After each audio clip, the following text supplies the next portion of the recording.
સુરત શહેરની સરકારી શાળામાં બાળકો પાસે ભર તડકામાં શાળાની સાફ સફાઈ કરાવી કાળી મજૂરી કરવાનો વિડીયો સોશિયલ મીડિયામાં વાયરલ વિડીયોમાં શાળામાં અભ્યાસ કરતા ભૂલકાઓ પાસે ગ્રીલ અને શાળાના ગ્રાઉન્ડની સાફ સફાઈ અભ્યાસ માટે આવતા બાળકોને અભ્યાસના બદલે કાળી મજૂરી કરવામાં આવી। શાળાના શિક્ષકોની હાજરીમાં જ બાળકો પાસે સાફ સફાઈ કરાવવામાં આવી। શાળાના આચાર્યોએ કહ્યું કે ભૂલ સ્વીકારીએ છીએ, હવે આવું નહીં થાય। અમારો ઉદ્દેશ્ય બાળકો પાસે સાફ સફાઈનો નહોતો, વિદ્યાર્થીઓ સ્વચ્છતા જળવાય અને જનજાગૃતિ માટેનો ઉદ્દેશ્ય હતો। વિદ્યાર્થીઓ અમારી શાળાના છે। નગર પ્રાથમિક શિક્ષણ સમિતિ વાયરલ વિડીયોને ગંભીરતાપૂર્વક લઈને સમિતિના અધ્યક્ષ રાજેન્દ્ર કાપડિયાનું નિવેદન આવ્યું કે આ બાબત યોગ્ય નથી। વિડીયો જોયો છે જેમાં બાળકો સાફ સફાઈ કરે છે અને શિક્ષણ સમિતિ દ્વારા સર્વ શિક્ષા અભિયાન હેઠળ ગ્રાન્ટ આપવામાં આવે છે।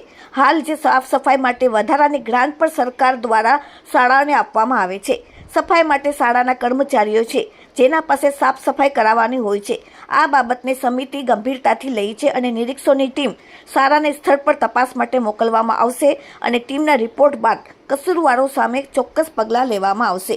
આ ઉપરાંત જાહેર પરિપત્રો પણ બહાર પાડવામાં આવશે જેમાં લખેલ હશે કે શાળાના બાળકો અને સાથે નાના ભૂલકાઓને અને કોઈ પણ જાતની સાફ સફાઈ કરાવવામાં રહેતી નથી, જે સૂચના પરિપત્રમાં આપવામાં આવશે।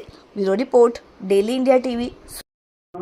જી સાહેબ, એક સરકારી સ્કૂલમાં સાફ સફાઈ કરતા વિડીયો વાયરલ થયું છે। શું કાર્યક્રમ હતું અને સાફ સફાઈ કરવાનું કારણ શું હતું, શું જાણકારી મળી છે?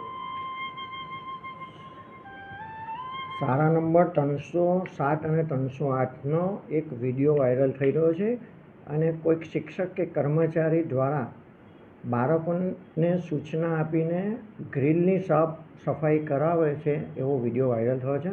હમણાં જ મારી પ્રિન્સિપલ સાથે પણ વાત થઈ। નગર પ્રાથમિક શિક્ષણ સમિતિ સફાઈ માટે ગ્રાન્ટ આપતી જ હોય છે, સર્વ શિક્ષા અભિયાન હેઠળ પણ મળતી હોય છે અને હમણાં જ શિક્ષણ સમિતિએ દરેક સ્કૂલોમાં ગ્રાન્ટમાં વધારો કર્યો છે। એટલે મારી દૃષ્ટિએ આ બાળકો પાસે સફાઈ કરાવવી એ યોગ્ય નથી। પ્રિન્સિપલ જોડે વાત થઈ છે, નિરીક્ષકો તપાસ સોંપીને આ કઈ રીતે થઈ રહ્યું છે, શું થયું છે એની તપાસ કરવામાં આવશે અને ચોક્કસ એમાં કાયદેસર પગલાં ભરવામાં આવશે। આચાર્ય દ્વારા જણાવવામાં આવ્યું કે એમની જોડે સફાઈવાળી માણસ ઓછા છે એટલે આવું કરવામાં આવ્યું છે। એવી કોઈ બાબત નથી। સફાઈની ગ્રાન્ટ તો ઓલરેડી શિક્ષણ સમિતિએ વધારીને આપી જ છે અને એડવાન્સમાં આપી દીધી છે, તો એ બાબતમાં કોઈ એ જ નથી અને સર્વ શિક્ષા અભિયાન હેઠળ પણ સફાઈની ગ્રાન્ટ આપવામાં આવતી હોય છે, તો આ બાળક પાસે સફાઈ કરાવવી એ યોગ્ય નથી। વિડીયોમાં દેખાયેલું છે 10 બાળકો છે, શિક્ષક દ્વારા એને કહેવા પણ આવેલું છે કે આ સાફ કરો ને આવી રીતે કરો, એ બધું કરવામાં આવ્યું છે। વિડીયોના માધ્યમથી મને પણ જાણકારી મળી કે આવી રીતે બાળકોને પાસે સફાઈ કરાવી રહ્યા છે, કોઈ શિક્ષક કે કોઈ કર્મચારી ઊભા છે અને એમને સૂચન કરી રહ્યા છે। એટલે મેં અગાઉ પણ કીધું તેમ આ બાળકો પાસે સફાઈ કરાવવી યોગ્ય નથી। તપાસ કરાવીને યોગ્ય પગલાં ભરવામાં આવશે।